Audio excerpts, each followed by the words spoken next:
Substance abuse can quickly move from recreation to addiction, especially for those who are genetically predisposed to it. Many people begin to establish an addiction after their first use, especially if another mental health condition is present. The effects of drug and alcohol temporarily relieve the symptoms of other mental health conditions, such as major depressive disorder, PTSD, anxiety disorders, and bipolar disorder. After taking drugs or drinking alcohol, a rush of dopamine and serotonin fill the circuits of the brain, which make the user feel happier and more confident. These sensations may be hard to come by when one is suffering from a mental health condition.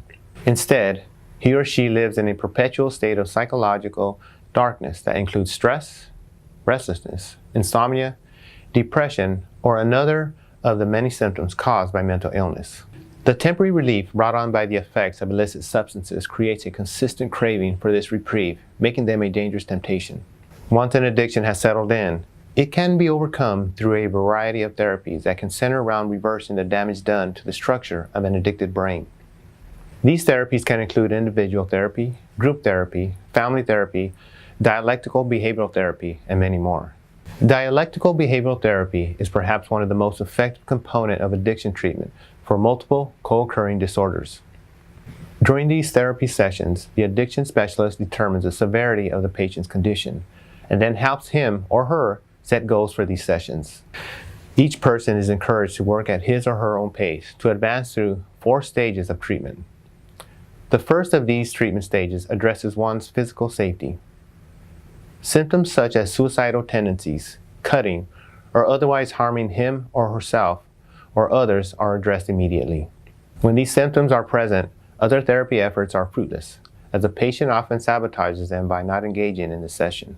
Once a patient is physically stabilized, stage 2 begins, which shifts the focus from symptoms of self-harm or suicidal thoughts to addressing emotional symptoms. Stage 2 helps to break down psychological walls, creating a capacity for the patient's efforts to progress in the treatment strategy. At this point, in the dialectical behavioral therapy, the patient becomes able to envision a fulfilling life without the use of drugs and alcohol.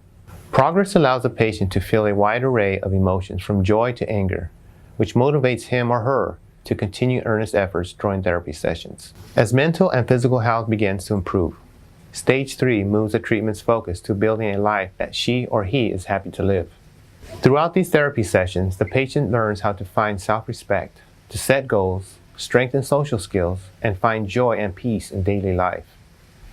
Finally, Stage 4 addresses spiritual fulfillment. There are several ways to find spiritual fulfillment that can include strengthening your relationship with a higher power, serving the community, and helping those who are less fortunate than you are. Dialectical behavioral therapy may be a part of your custom-tailored addiction treatment program. Instead of abusing drugs or alcohol during life's uncomfortable situations, facilitates healthy decision-making skills and self-management of emotion. Recovery Motion proudly offers dialectical behavioral therapy for our patients if needed. Give us a call today and let us help you take control of your life.